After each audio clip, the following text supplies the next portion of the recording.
stuff that has to do with hiring the right staff to fit your system and especially your culture. Is that really after making, I mean, it's fun if you do it right. It's awful when you do it wrong. So I think we're just going to go over of all the ways that you and I have made mistake when it comes to hiring. So if you just reverse engineer, do the opposite, you're probably going to do much better than we did in the past. Yes. Yeah. So, I mean, the reason we want to bring this up is that, again, when we get to work with people, the one thing we always say is like your business is going to be as good as the people that you have inside your business running your system. And we always mention that like you need good system, but you also need good people to operate them. Yep. And you need good culture to make sure that everyone feel appreciated, but also not burned out, right? There's always this fine line that we always have to battle against, considering the narrative of work-life balance, which again, what I subscribe to is if you have meaningful work, you have meaningful life. And most of the time, meaningful work means having a challenge that you can solve and you can improve your skill set. So therefore you can always have ways to aim up and moving up. But if you make it too easy, then people feel stagnant. Yep. Right. So I guess, I mean, shoot, going on year 6, we're probably, I mean, dude, at one point we had like 15, 16 staff. We downside to make sure that we have the right culture, restart every single thing. So this is from a perspective of someone who's done a lot of bad hiring and are now like going back and making sure that the culture is literally the number one thing that I have to focus on. And the culture being, you know, in the forefront of the culture is that people have to understand the rules and regulation that we have when it comes to doing the system and also being able to operate within the gray area, right? Because my biggest thing now that I talk to my team about is we only want people in our company that will see problems and make that problem smaller, not bigger. Yeah. Right? Because there's instances where we have issue in the past where people would tend to make problem bigger than what it is and therefore create chaos and anxiety for everybody. Yeah. And now if we're looking at the landscape of healthcare, you know, new grads are coming out and they're like demanding like 100K, right? If you go on a PT Reddit group, man, it's bananas. And it's bananas because, and I say this with a lot of love, and I say this to all the PT students that we had as you know, when they do rotation with us, is that at a certain point when you're coming out of PT school, you literally just were a professional student for the past 3 years. You have zero proof in the marketplace. You cannot deliver any value yet because you were just a student. It's not your fault. But to come in and ask for X amount of dollar because you feel like you deserve it is crazy. Yeah. Right? Yeah. I think it's the same thing in fitness. When you used to run the gym, it's like, oh, I have my CrossFit level 2. You know, I deserve this much amount. Like, not really. Like, that doesn't mean much at all. Yep. So, you know, I think the first mistake I made was hiring based on only skill set. And what I mean by that is like, yes, they are clinically sound. They can get good result. But the issue with people who are coming out of residency and all of that stuff is that they are so driven by more letters behind their name. And they think that because of that, they deserve X amount. Right. And I think the key word here is deserve. Yeah. Where the culture now, what I'm creating is earning, right? Like, hey, you have to earn your way through this company. Yeah. You don't deserve anything. I own the company. You own a gym before. Like, we never wake up. It's like, oh, I deserve X amount of lead today because of how good I am. Like, no, nothing like that. That word deserve will get people extremely miserable. Yeah. Well, I think it's, you know, you have to have that mindset of you have to provide value to whatever it is that you're doing. And, you know, in this case, they've got to come in and provide value to the company, in your case, Myokinetics. But to do that, they have to provide value to the client that makes it worthwhile for them to come in. And I think going back, you know, we talk a lot about systems. We talk a lot about processes. You can't put a good person into a broken system and expect them to do well. And so really it all starts with defining that system. Like, what is their step in the process? Understanding your value engines, understanding how they fit into all the different moving parts and pieces, and what are their responsibilities. Because I think, a lot of times, and I guess I'm of this mindset, I would rather find someone that has the right attitude, that has the willingness to work hard, that has the willingness and the initiative to learn how to do the job well, than find someone that has like just the letters behind their name, so to speak. Because I can teach that person how to do the job in the way that I want them to do it, if I've clearly defined what that job is, what the expected outcomes are, what their responsibilities are within that step in the process. Because if they have the right attitude, they have the right skill sets, they have the right mindset, I can teach them those things, and I can mold them and turn them into a superstar within that role. Now, on a bigger scale, again, like you say, like they need to earn their way through the company. You want to have opportunities for them to ascend, to increase their responsibility, to grow personally and professionally. But as a business owner, to do that, I have to understand what is the next step for them. Like, what are they working towards? Are they doing well in the role that they're in, that is as defined, as we've defined it for them? But do they have the capability and the skill sets to go beyond that? And if so, what is that next step for them? And then paint that picture for them so that they can see that I'm not just stuck in this little hole forever, but there's opportunities for me to ascend and to grow personally and professionally. Yeah, well, you can't teach mindset, and that's why it's more important. Like I besides hiring clinician, all the other team members, like I don't need to see any degree, to be honest. I just need to see if they are literally are willing to work hard, are they willing to learn, and are they honest, and are they loyal people, right? That's my main thing. And when you're looking to scale you're a clinic, like you always need to have a good bench ready to go, because bad things happen automatically. Good things happen with good intention, right? So if you put good intention into it, you can actually create good things, right? We have experience like where, staff have lost family members and they need to take some time off, or, they got hurt or something like that, right? But that's why you need to have a deep bench. So I always go back to this interview Tom Brady did, and they were asking him hey, how were you able to have a successful career throughout the postseason, because they play the most playoff games in this Super Bowl era, right? And he said we always make sure that we have really strong secondary O-line, because by the time they get to playoffs, all the guys are banged up. Because all the O-lines are banged up, then they just need people that they can call up from practice squad into active roster, and then from there, those guys can start and understand the system or how they play stuff. How they run the play, right? So in business, the same way. If someone is sick, if someone dealing with life stuff that they cannot perform their best, and it's gonna, decrease the momentum, right? You're gonna need to have that bench ready to go.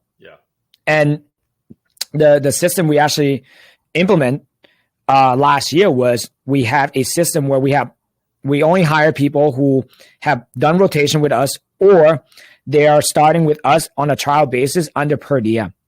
What that means is that it gives us an opportunity to assess the people working for us to see if they're a good culture fit, because you can't tell if someone's a good culture fit by just doing a 30 minutes interview. You can have 4 rounds interview, it's still not the same. Some people are just good at interview, right? It's under the pressure of treating with high-end clients and high touch point, you're able to see if they can actually go through that or not. So we hire people per diem, and the per diem is actually for nights and Saturday, right? And we make that very clear, because if they're willing to work on the weekends on Saturday, that means they have that work ethic already. They understand what it's like to grind, right? Then from there, you get to actually get feedback from the clients to say, hey, how's this PT? Can they maintain the caseload? Are people looking forward to seeing them on a Saturday, right? When they can be going out to the beach and all of that stuff. If they're willing to come in on Saturday and stick to that PT schedule, that means that PTs have demonstrated high value. Right? So now that's a good litmus test. Like, hey, they can keep people on their schedule on Saturday. Great. So now when opportunity come up, that'll be the first person we're calling up, right? Again, MLB does this, right? With the AA, the AAA, and then they call people up. Yep. I think when it comes to business and scaling a clinic, we have to look at the same. Yes. Now, the biggest thing is how do you attract talent, right? Because at the end of the day, it's all coming down to marketing. Rather, you're marketing your practice to the right patient, but you have to market it to the right clinician that you want to hire as well. Yeah, I think a couple of things on that. First of all, you have to, like you say, you have to make sure they're a good culture fit. Mm-hmm. I always go back to the founder of Zappos, Tony, and I'm going to butcher his name. Tony Sa, rest in peace. Yeah. But I remember, I don't remember how many years it was, but they would hire someone for a period of time, a trial period, and then they would actually pay them a bonus to leave if they weren't a good culture fit. Like, because they realized how much damage that person could do to the culture of Zappos, to their company. And so they simply paid them to go away. Now, obviously that's an expensive proposition, but what you're doing and having these interns come through, and these on-call, these PTs you pay per diem for nights and weekends, like that's a good testing ground, like you say, just to see how they interact with the patients. Are they good at what they do?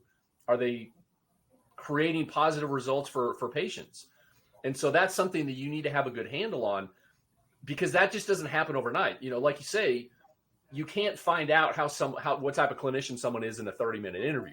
Like, you have to have some type of a trial period where you can get a sense of who they are, how they operate, how do they interact, what's their bedside manner like, because something like some high touch point interaction like healthcare requires a good bedside manner.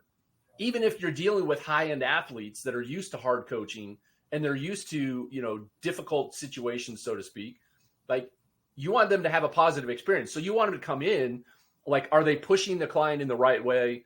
Are they saying the right things, or are they testing them enough, but doing it in a way that lets them know that I'm here to get you results? So having a firsthand knowledge and seeing that in person is critical to being able to, again, make sure that your culture fit is right. And talking about building a bench, like, it's not just about getting people in for those internships or those trial rotations or those nights and weekends per diems. It's about building relationships beforehand, so you're continually filling that bench with good players. It's building those relationships ahead of time, just so you have a pool of candidates you can pull from when it comes time to fill a role, to bring someone in. You have someone that moves on or they go somewhere else. You need to make sure that you have candidates ready to go so that you can fill them in as needed, whether it's on the floor, putting them actually in the game, so to speak, or putting them on your bench so that you have someone you can call into the game when the time is needed. It's doing that work ahead of time and building those systems and processes that are going to make that happen on a consistent basis. Like you say, it all goes back to marketing. It all goes back to, getting the word out about who you are. And in this case, it's not about patients. It's not trying to generate patients. It's trying to generate team members, people that you can bring in that can deliver the service that you're trying to deliver. Yeah, it's all about generating talent, right? Because not all staff are created equal, and some people are better than the other. And again, top tier talents, you have to attract them. They're not just going to leave, right? I'm thinking about this, and when you say like paying people to leave, dude, I've done that countless time. Like, I have let people go on like a Monday and then pay them for the rest of the week, just because it's just better that way. And we also leave on a better note. Because again, generally every time I hire people, I truly like them, right? It just didn't work out. Like, they're not bad people. They're just not a good fit. Those are two separate, different things. If you're looking at, again, I'm to work with a lot of high-end athletes, and through having conversation with them, it's the same system that they have in a professional athlete. Like, look, like having a practice squat guy, that's like essentially the same thing as having a student, having a per diem, therapist. And then from there, when we call them up for an active roster, that means we offer them a job, a position, because they have earned their way through that. right? And again, looking at the NBA finals, right? The Celtics just have deeper bench. Yeah. They can rotate guys a lot better, right? Like when Porzingis get hurt, someone can come in, right? And they're always acquiring talent to make sure it fits.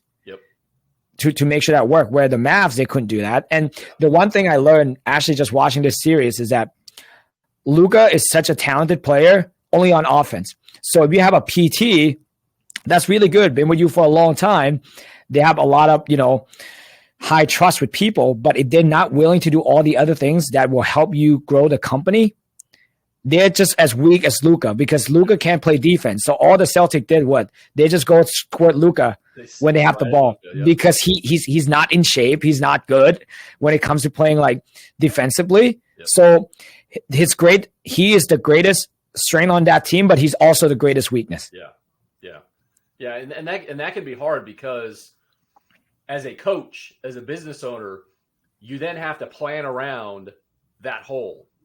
The Mavs had to shift their defense. They had to do other things on the defensive end to account for that hole in their defense, which makes it really hard. Now, that's not to say you can't do it because obviously they were successful. They made it to the NBA Finals. They won the Western Conference Championship. But to get to the top, like you have to be sound in all areas. And so, and again, I think that comes down to having the right systems and processes, understanding the people you have in those roles, what are their deficiencies, how can you account for those deficiencies, but then also trying to help and coach them to get better at those deficiencies if it's critical to that role so that, you're not putting a strain on your other team members to try to pick up their slack. And again, that's the fun of business. That's the challenge of business is creating this, defining these systems and processes, so to speak, in the NBA sense, the offensive and defensive philosophies.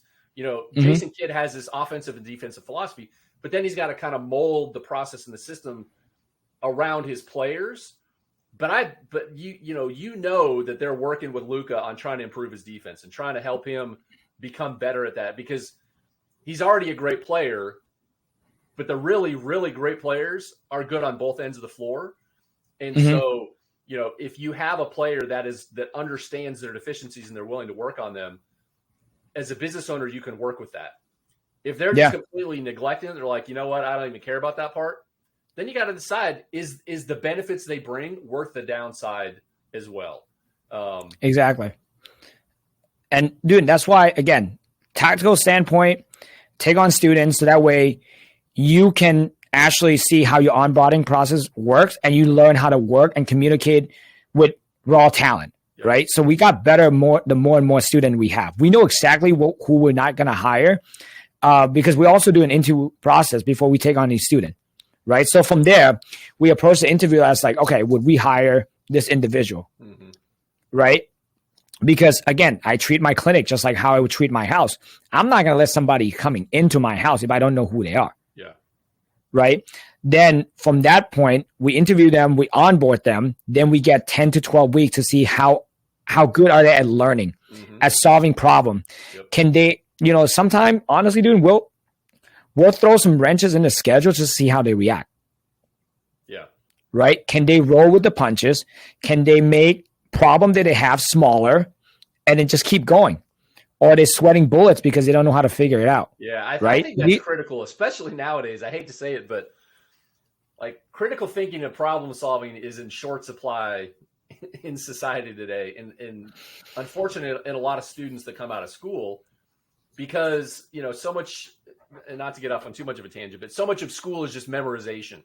Like learn the material and regurgitate it for a test. But we both know that's not how life really works. Like, yes, you need to have that base knowledge, but an even more important skill is problem solving and taking a problem and trying to identify a solution and working out what that solution is and then implementing that.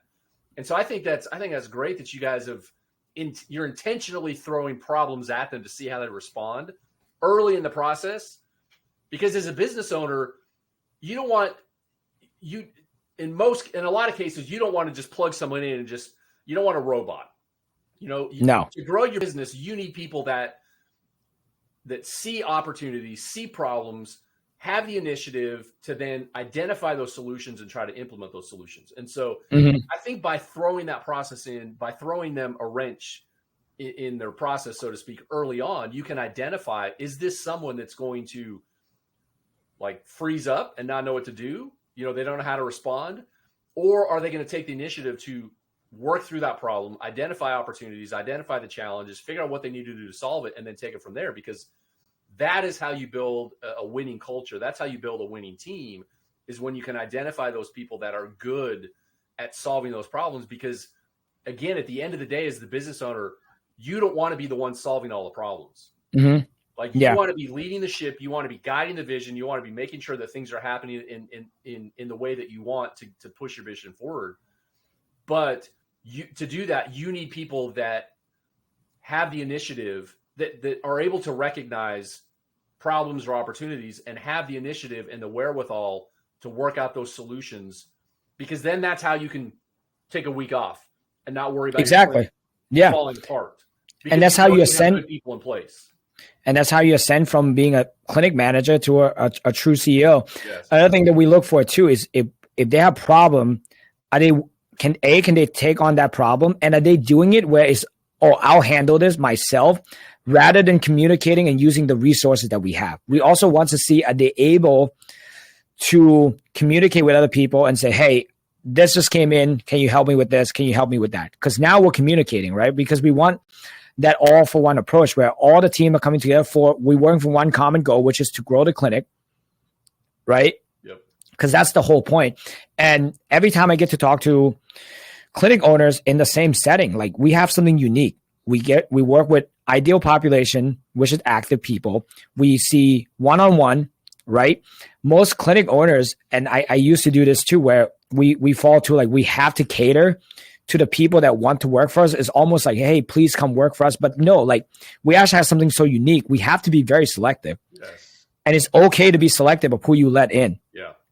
Like 99% of the new grads today, we probably wouldn't hire because they're not a good fit. Yeah. Like I can confidently say that if I go on a physical therapy Reddit page, I wouldn't hire any of those people that just go and vent and complain all the time, because that's that not right there, that right there is a good indicator if they're just on there just bitching and complaining. Exactly. Yeah. That's what are they going to do once they get in? Once they actually get into your office and they're dealing with real problems. Exactly. So like we'll we want people who understand that for them to grow, the clinic has to grow. Yeah. And they have to earn their way through by solving problem, and again, make things smaller, not bigger. Yeah. Right. So by having that trial period with students, you can test your onboarding, you can test your communication, and you can test how all the other team members are reacting. Right. I mean, like I always talk to my other team members on on the sales end, on the marketing end, right? Say, hey, what are your thoughts on this PT? Yeah. Right. And then most of the time when everyone's unanimous, like, hey, this person's a good fit. Great. That's the person we'll hire, because now everyone have some sort of, stake when it comes to like getting the people on board, right? Because we want people to be on the same page. Because if someone needs too much hand holding, then it's taking away of other people doing their job. Yeah. Right. Yeah. They become a distraction. Yeah. And, right. And I want to go back and highlight something you said, where you don't want them operating in a bubble, like by themselves. Mm-hmm. Like you want a collaborative effort. And that goes back to, you've set the culture for your team. Like everyone knows when they come in, this is a team environment. We all work together. Like if you need help, if there are things that other people need to know about, like you've got to communicate that. But that all starts from you having your vision for what you want your clinic to be, how you want it to operate, how you want your team culture to be. And you're setting that standard and holding everyone to that standard. So I think that's probably where at least I know in the gym business, that I was in, I would get on coaching groups with other gym owners. And a lot of times it was the gym owner had this vision. They could see in their mind how they wanted things to operate, but they had never communicated that to their team. So people didn't know what the expectation was.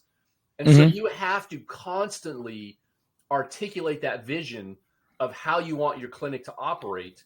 And you have to make sure that people understand the way that they should go about their business, the way that they should operate, the way that they need to execute as a team member within that team environment in order to get there. But that can't happen if you're not communicating that constantly. Like Yeah. it needs to be a constant reminder of, hey, this is how we operate. We work together as a team. So it's in, weekly team meetings. It's in communications that you have. It's in those little interactions that you have. When someone does something good and they involve the entire team, like give them praise for that. Remind them that, hey, you've done exactly what we expect. And because that's how you kind of build that culture and you instill that idea within everyone by constantly communicating that, but then also highlighting when someone does what you expect them to do or what they need to do to meet that standard. Yeah. I think the vision, the reflection of the vision is within how you lay out your system. And how you lay out your system is how you get to recruit and hire the people to help you operate and run the system. Yes. Right? Because it's all just go hand in hand. Yep. If you can't articulate your vision, then you're not going to be able to build out the system. You can't build out the system. You're not going to hire correctly. You're just shooting in the dark. Yeah. Yeah. Right. That's the one thing that I was trying to be really intentional about. Now, going back to the hiring thing is you also need to know what problem you're trying to hire for, right? Because you hire to solve problem and that hire should give you solution. Yes. Yep. Right. So for us, the biggest thing that drove us into the growth that we have was we went from just not only open from Monday to Friday to opening on Saturdays. Mm-hmm. With more Saturdays, more availability. So clinic owners are listening to this, dude, your landlord does not care if you're opening 1 day a week or 7 days a week. Either way, the rents get paid no matter what. Yep. The more availability you have, the more touch point you can have and the more clients you get to serve at the same time. Yes. And we started implementing that, shout out to the PT Kevin, and we just got on board full time. When I painted that vision, I tell him like, hey, I want to build a dynasty. I want to build a team. I want you to be part of it, but here's how it's going to work. I need you to help me on Saturdays. I need 2 Saturdays a month. Can you make that happen? Great. He's like, hey, I'm willing to grind for you. I want to be part of that. Great. He did it for 6 months, bro. Yeah. 6 months straight, right? Just working Saturday. From there, he's able to maintain his caseload. Then from there, we get to see, okay, what would he need to work on? How can we help him grow? And then once we hit a certain point where we have high caseload, we need more help, we call him up. Yep. Right? Contract was sent. Boom. We did the same thing to one of our PT students who was here. He was invested. He showed up to all the meetings that was not mandatory, but he was there. He helped us run the event. The staff love him. The patient love him to the point where they were like, man, like they'll be there when I drive to the clinic. I wish I see his car there because I was so excited. Like, so that's a good feedback. Yeah. And as soon as he got his license, we're like, hey, dude, you're going to work per diem for us. Yeah. Right. Saturday nights. That's what we need. Right. And he knows that as soon as the spot open up, he's going to be one taking it. Yeah. Yeah. And right. So I think that speaks to, again, the brand and the culture that you've created. Yeah. Because you're a place that not only patients want to go to get help, but clinicians want to go to work because they know, number one, you're working with their ideal patients. Mm-hmm. And number two, it's a great place to work because of the environment and the culture that you've created. And going, just referencing, you've got to know what you're hiring for. Being the systems guy that I am, like you have to understand every step in that process and what do you need in each step in the process. And so you've identified those steps in your process where you need a certain personality, you need a certain person, someone willing to work nights and weekends on a per diem basis initially. You've identified that. And so it's easy for you because you see the big picture of where this fits in. And now you know what type of person, what type of abilities, availability that you need to be able to fill that role. And so that together, the culture you've created, the environment you've created, the brand you've created, along with understanding very intimately your specific processes, you're then able to go and identify the ideal candidate because you can tell them, you can say, look, this is who we are. This is what we do. This is what we need. Can you fill his roles? Let's work together to see if you can ascend to become a full-time member of our team. But this is where it starts. This is what the expectations are. And this is what we need you to do. Yeah. And we got to dive into brand recognition to attract talent, right? Because again, people wants to play and want to be with high level people. And some, when I was talking to some of my friends, and they have great clinics, right? Beautiful clinic, but they don't talk about it as much, or they don't put themselves out there to attract talent. Like, so for me, like this week, I'm going to my PT school to give a talk on ACL rehab, right? And I'm doing that for two folds. A, I want to pass on the knowledge that I have to the next generation. B, I want to meet people. Mm-hmm. I want to see who's coming up to me to ask me a question, who's going to stay connected. We do some in-service in the past where we have PT students that just take their time off school to show up. And if I see the same faces over and over again, I understand who understand the who wants to be here, right? And your Instagram, your message on the website has to reflect all of that, right? If I was a candidate reading through my website or MyoConnects, I'm like, oh, this place is for me. Yep. Like, I want this, right? And if they can identify this is the place they want to be, now the next question is, hey, how much work are you willing to do to be here? Yeah. Like, how much are you willing to earn? Yeah, and talking about that, talking about your branding, your messaging, that goes back to our episode last week where we talked about content. Mm-hmm. That's some great content to put out, because as patients, they want to understand the culture. They want to understand the environment that they're walking into. Like, that gives them a sense of who you are, and it builds you up as this great place to go because of the environment. On the other side, people that are considering working with you, or as you're thinking about building your bench, that gives them some insight into who you are as a team, as a brand, as a company, and is that someone that they want to work to, someone they want to work with. And so I think putting that content out there, not just on your website, but on all of your socials, creating video content, creating, static content, whatever it may be, but putting that out into the marketplace serves both the purpose of generating leads, building that authority with those potential patients, but then also building your bench of possible candidates that you can then bring in to fill those roles that you need because of how you're articulating that. And so I think that's something to think about when people struggle with, what do I talk about? What content do I create? Like, if you don't have something that talks about your brand, talks about your culture, talks about your team, like, that's a great place to start, because patients want to know that. It's going to connect with patients, but you're also going to help build your roster of potential candidates you can bring in to fill those roles and responsibilities that you have. Yeah. And here's my something I'm so glad I did. And I did this a year and a half ago, was developing my own personal brand on my personal page, right? Especially on Instagram, because that personal brand really reflect who I am, my philosophy, the way I think when it comes to PT, when it comes to running business, kind of like an open book approach, which also funnel into MyoConnects. And when people are connecting with me on my personal brand, they understand who they're going to work for, and they understand what I value.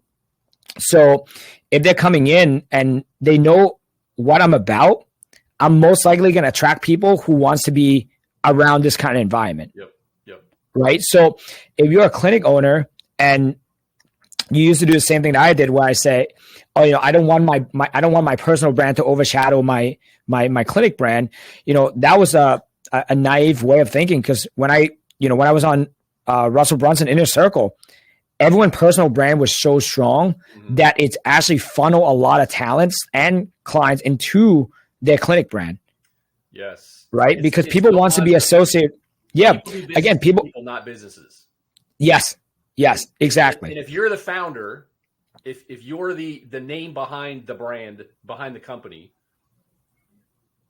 they want to know who you are. They want to know what you stand for. They want to know some of your interests, because if there's a connection there, they're going to go somewhere that they feel understood, where they feel like they belong. And so building that personal brand, again, is critical, especially today with content, with social media. I mean, it goes a long way towards building not just your company brand, but also that culture, that environment, attracting the right people, both patients and employees, to your company, so that you can continue to build that vision that you have. Mm-hmm.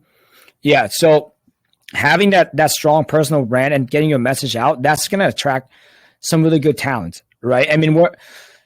Going back to sport analogy, like, look, the Lakers looking to hire their new head coach, right? They make an offer of $70 million for 7 years to the UConn head coach. Yeah, Dan Hurley. Yep. And he's just like, nope, I'm good. I'm decline this, right? I'd rather be where I am today, right? But again, it's because of his track record, his personal brand, his coaching philosophy, right? Again, to coach LeBron, who's uncoachable, you're going to need a miracle of a coach to do so. So actually, funny story.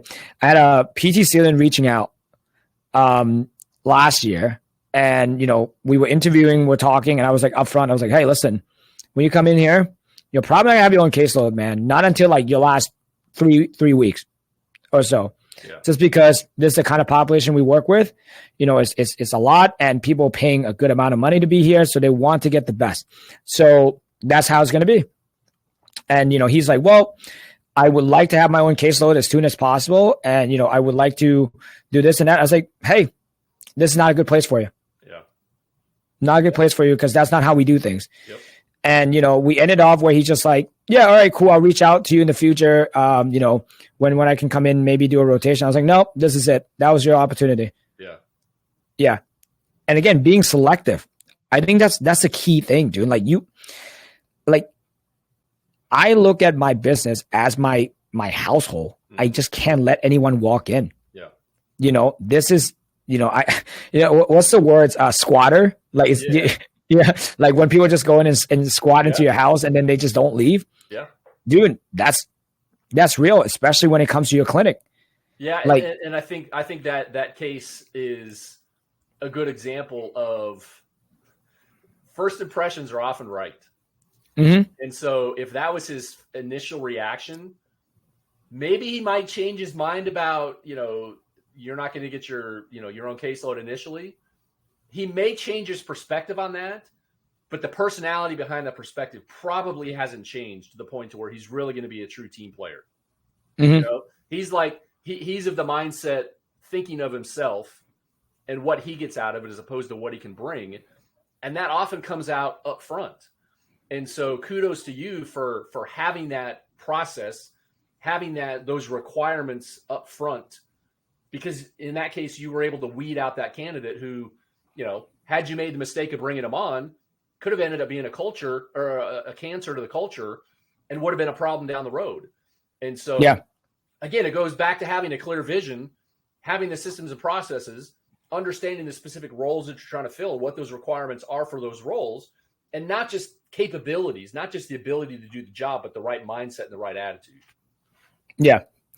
Dude, another thing that I've learned, so I've been listening to a lot of podcasts on obviously, personalities and people.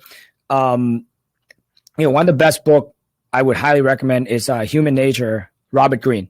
Yep. Right. And one of the biggest chapter was all about narcissistic people. Right. And there's different type. The one that you often see a lot in healthcare is what he calls a community narcissistic.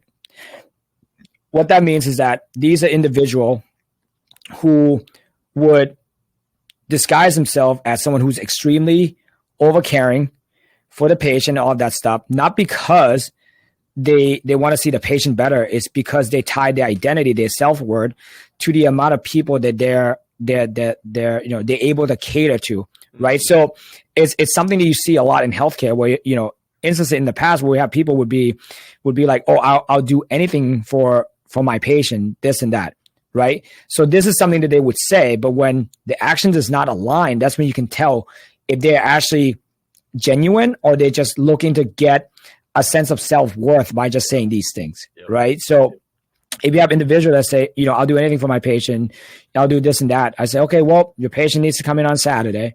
Yep. Nope, can't do Saturday. I need to have a life. I was like, okay, then that action is not congruent with the words. So, as business owner, we have to be careful with that because these individuals are really good at baiting you to believing with their words, not with their action. Yeah. Right. And, we have instances in the past where, we were, another red flag I also see as well is when people refer to the patient caseload as my patient, not our patient. Mm-hmm. Right. So that's that's the little subtle thing that I picked up the more and more I do this is because, the patient would not be on the PT schedule if it wasn't for you being employed here. Yeah. Yeah. Right. So for you to say that's my patient, that is taking ownership of something that you shouldn't have. Yeah. Right. It's a team effort. Like some people, for some people, they may not realize what that means. Mm-hmm. So it may seem small, but in the reality, it's big because it speaks to the mindset of how they approach that person and how they approach that relationship. Yep. And so, I mean, those are the little keys that you want to pay attention to. Is how do they refer to those things? Like those are the indicators as to whether or not that person's going to be a good team player, a good fit for the culture. Yeah, and the possessive pronoun, that's a huge one. I think cool thing that Robert Greene was talking about was, people have different baggages they come in with. They have certain masks that they put on, right? Because that's how we interact with the world, right? So by you keeping a trial period, like a 90-day trial period, a per diem, you get to see what it's like under stress in a high intensity setting. Is that mask going to crack? Once the mask is cracked or slip a little bit, you get to see who they really are. Yep. And then that's when you get to pick and choose and say, okay, do I want this individual to be in my circle? Because I look at my clinic as my closest inner circle, because these are individuals I get to spend time every single day, right? Yep. I always mention, like, I get inspired by my goal is to inspire the people I work with and I work for, because I always say, like, I work for my team because it's my job to make sure that they can put food on the table. They have a fulfilling job, right? And also, can you see that, and are they willing to inspire you at the same time? Yeah. Right? Because you have a team that you can inspire, and then they inspire you at the same time. Now it's a win-win. Now we're all growing together. Yep. Right? This is just in a context of we live in a very short life span, and within that short time where when you get to do the work that you get to do every single day, are those individuals raising the bar with you, or they're dragging you down? Because when it comes to energy, when it comes to standard, you're either raising it or you're bringing it down. Yep. Yeah. Right. So I guess, to wrap that up, just to make sure it's pretty simple and doable. It's just, again, like interview for the problem that you have, throw some curveball in there to see how people react, and assess who they really are, like underneath the mask that they have, so you can see if they can help you take this clinic to the next level, right? Or if not, they're just going to bring it down. Yeah. Yep. And I think last thing, as a business owner, as a clinic owner, I'm super proud of what we have built so far, and I couldn't do it alone, right? And you're going to have to be very, very protective of what you built. And also you have to be proud at the same time by sending the right message. Proud is not arrogant, right? It's not saying like we're the best and all of that stuff. But proud in a way where you know that you're not going to tolerate anything that is low standard. I think Alex Hormozi said this. It was like, if you can't work with them for a day, don't work with them for a lifetime. Yep. Yeah. Right. And that's true. That's powerful. So going back, like, as you say, having a good system is great.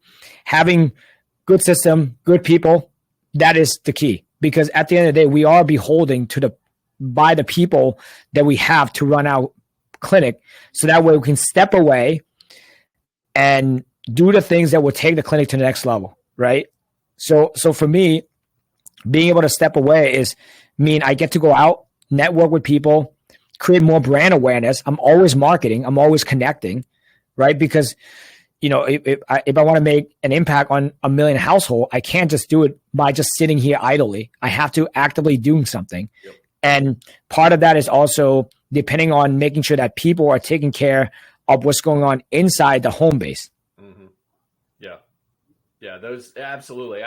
From a tactical standpoint, just talking about, I would say just to, it's kind of summary, put out content. Like, get your name out there, get your face out there, put out content on your website, on your social media. Talk about your culture, talk about your team, talk about your vision for what you want to do, with your clinic. So that people on the outside, patients or potential team players, can see who you are and what you do. Make sure you're communicating that frequently in your hopefully consistent newsletter once a week, at the very least once a month.